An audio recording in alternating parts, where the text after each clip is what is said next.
Mister Kaushik Reddy ఒళ్ళు దగ్గర పెట్టుకొని ఉండు, ఒళ్ళు దగ్గర పెట్టుకొని మాట్లాడు. పదే పదే ఇట్లా ఆడవాళ్ళను కించపరుస్తూ మాట్లాడే సంస్కృతి మంచిది కదా రాజకీయాలని. ఈ దేశానికి ఒక మహిళనే రాష్ట్రపతిగా ఉంది.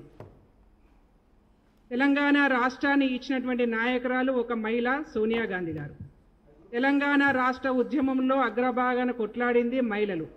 అందరూ కవితలు గారు. గుర్తుపెట్టుకోండి కౌశిక్ రెడ్డి, నువ్వు చీరలు గాజులు ఆడవాళ్లను కించపరిచే విధంగా పార్టీ మారినటువంటి ఎమ్మెల్యేలకు చూపించినావు కదా, మేము కూడా నీకు ఒకటి చూపించాలనుకుంటున్నాము.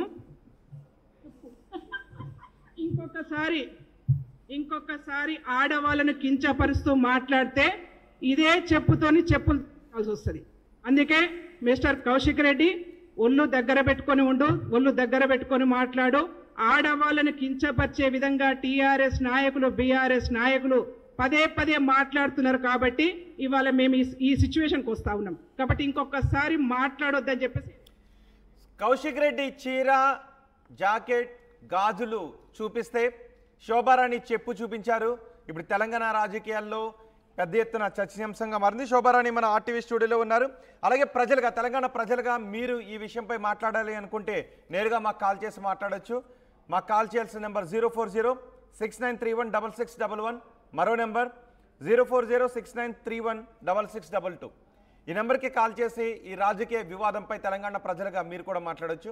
శోభారాణి గారితో మాట్లాడదాం. శోభారాణి గారు నమస్తే అండి. నమస్తే అండి. శోభారాణి గారు, ఏంటి ప్రజా సమస్యలపై మాట్లాడాల్సిన రాజకీయ నాయకులు, ప్రజా సమస్యలపై పోరాటాలు చేయాల్సిన నాయకులు ఇలా చెప్పులు చూపించుకోవటం, చీరలు చూపించుకోవటం, ఒకరికొకరు దాడులు చేసుకోవటం? ముందుగా ఆర్టీవీ ప్రేక్షకులందరికీ మీ అందరికి కూడా నమస్కారం తెలియజేసుకుంటా ఉన్నాను. నిజంగా చాలా బాధాకరం. ఇట్లాంటి డిస్కషన్ పెట్టుకోవడం అయితే నేను కూడా కొంచెం ఇబ్బందిగా ఫీల్ అవుతా ఉన్నాను. ఎందుకంటే ఒకవైపు రాష్ట్రంలో అనేక రకాల సమస్యలు ఉన్నాయి. కోటి ఆశలతో తెచ్చుకున్నటువంటి తెలంగాణ రాష్ట్రంలో అనేక మంది ఆశలు ఆకాంక్షలు చాలా హై లెవెల్లో ఎక్స్పెక్టేషన్స్ ఉన్నాయి. 10 సంవత్సరాల కాలంలో ఇంటికొక ఉద్యోగం వస్తుందని, మహిళలందరూ ఆత్మగౌరవంతో బతుకుతారని, మళ్ళీ ఏ ఆత్మగౌరవం కోసమైతే ఉద్యమాలు చేసి తెలంగాణ రాష్ట్రాన్ని తెచ్చుకున్నామో ఆత్మగౌరవంతో తెలంగాణ రాష్ట్రంలో బతుకుతామని చెప్పేసి ఆశపడ్డ మేమందరం కూడా 10 సంవత్సరాలు ఓపిక పెట్ట తర్వాత 10 సంవత్సరాల కాలంలో ఏమీ కాలేదు కాబట్టి దాన్ని ఫుల్ స్టాప్ పెడుతూ ప్రభుత్వం ఉండాలని చెప్పేసి ప్రజలందరూ కూడా ఆకాంక్షతోని నేను అదే చెప్తాను సార్. ప్రజలందరూ కూడా ఆశతోని ఆకాంక్షతోని అనేక ఎక్స్పెక్టేషన్స్తోని కాంగ్రెస్ పార్టీకి అధికారం ఇచ్చారు. అధికారం ఇచ్చిన తర్వాత 3 నెలల ముఖ్యమంత్రి అని చెప్పేసి 3 నెలల ప్రభుత్వం అని చెప్పేసి అధికారం వచ్చిన తర్వాత నెల లోపలనే కదా వీళ్ళు మాట్లాడింది. ఒక నెల రోజుల లోపలనే అధికారాన్ని అవహేళన చేస్తూ ప్రజలు ఇచ్చినటువంటి తీర్పును వ్యంగ్యంగా మాట్లాడుతూ 3 నెలల ముఖ్యమంత్రి రేవంత్ రెడ్డి గారు అని చెప్పేసి మాట్లాడారు. అంటే అదొక వివాదం, దాని గురించి మాట్లాడారు. రాజకీయ పరమైనటువంటి మాటలు. ఒక పార్టీని కాంగ్రెస్ ని బీఆర్ఎస్ ని కాంగ్రెస్ పాలనకు సంబంధించి విమర్శలు చాలా చేసుకున్నారు. కానీ ఇక్కడ చీర జాకెట్ బ్యాంగిల్స్ చూపించారు కౌశిక్ రెడ్డి, మీరు చెప్పు చూపించారు. ఈ సంప్రదాయం కౌశిక్ రెడ్డి అనే కాదు, బీఆర్ఎస్ అనే కాదు, కాంగ్రెస్ నేతలు కూడా గతంలో చూపించారు. అసలు ఏంటి ఈ సంప్రదాయాన్ని ఎలా చూడాలి? అంటే పార్టీ మారిన ఎమ్మెల్యేలకు స్త్రీల వస్త్రధారణ చూపిస్తూ నేను అక్కడికి వెళ్తా ఉన్నా. అందుకే అంటే ఎవరైతే వీళ్ళు ప్రభుత్వాన్ని కూలగొడతామన్నారో ప్రభుత్వాన్ని నిలబడతామని చెప్పేసి ఎవరైనా ప్రజాస్వామ్యం మీద నమ్మకం ఉన్న వాళ్ళు పార్టీలు మారినారు. మారినటువంటి ఎమ్మెల్యేలను మీరు ఏ విధంగా కంట్రోల్ చేసుకుంటారు, మారకుండా ఏ విధంగా ఆపుకోగలుగుతారు, లేకపోతే ఇంకేదైనా వ్యవహారం ఉంటే పొలిటికల్గా మాట్లాడుకోవాలి.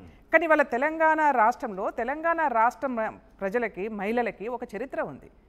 ఆరుట్ల కమలాదేవి గారు ఈ రాష్ట్రంలో పుట్టారు, దొరలకు వ్యతిరేకంగా ఉద్యమాలు చేశారు. సమ్మక్క సారక్క, చాకలి ఐలమ్మ, రాణి రుద్రమదేవి వీళ్ళందరూ కూడా మహిళలే, ఒక్కరు కాదు.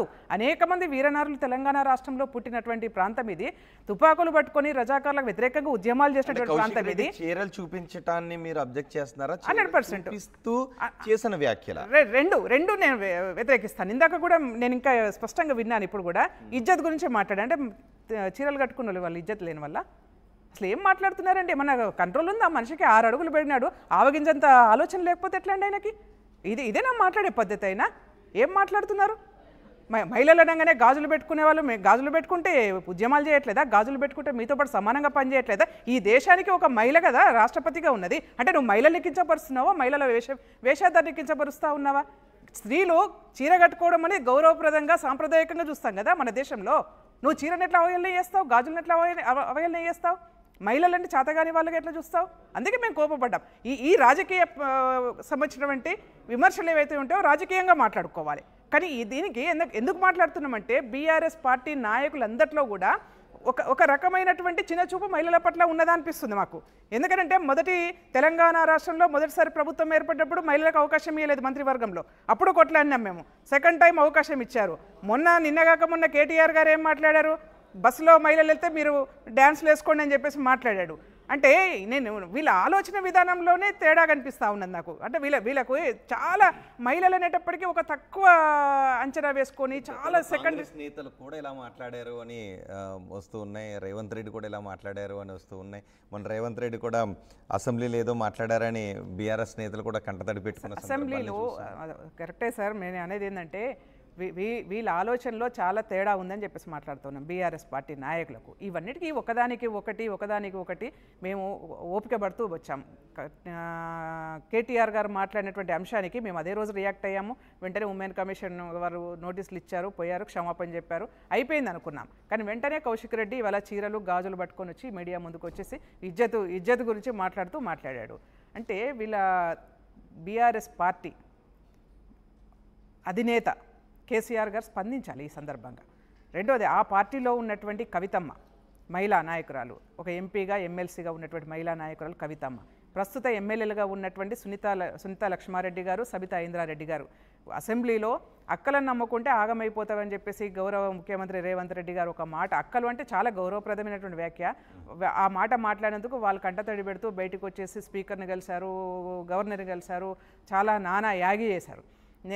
నేనేమంటా ఉంటానంటే ఇవాళ కౌశిక్ రెడ్డి చేసినటువంటి వ్యాఖ్యల మీద గౌరవ ఎమ్మెల్యేలు ఇద్దరు సునీత లక్ష్మారెడ్డి గారు, సబితా ఇంద్రారెడ్డి గారు స్పందించాలని చెప్పేసి నేను డిమాండ్ చేస్తూ ఉన్నాను. అట్లాగే ఆ పార్టీలో ఉన్నటువంటి అగ్రభాగ నాయకత్వంలో నిలబడేటువంటి ఇంద్రారెడ్డి కూడా స్పందించాలా? మీరు అడిగారా సబితా ఇంద్రారెడ్డి గారిని? నేను అడుగుతున్నాను, మీడియా పరంగా అడుగుతా ఉన్నాను. మహిళలుగా నేను ఎవరికి అన్యాయం జరిగినా మేము మాట్లాడతాం. డెఫినెట్గా మీరు మీ యొక్క అభిప్రాయం ఏందో చెప్పండి. కౌశిక్ రెడ్డి మీ పార్టీ ఒక ఎమ్మెల్యేగా మీరు ఇప్పుడు కాంగ్రెస్ పర్సన్ గా మాట్లాడుతున్నారా, కాంగ్రెస్ నేతగా మాట్లాడుతున్నారా, మహిళగా రెండుగా మాట్లాడుతున్నారు? ఎందుకంటే కాంగ్రెస్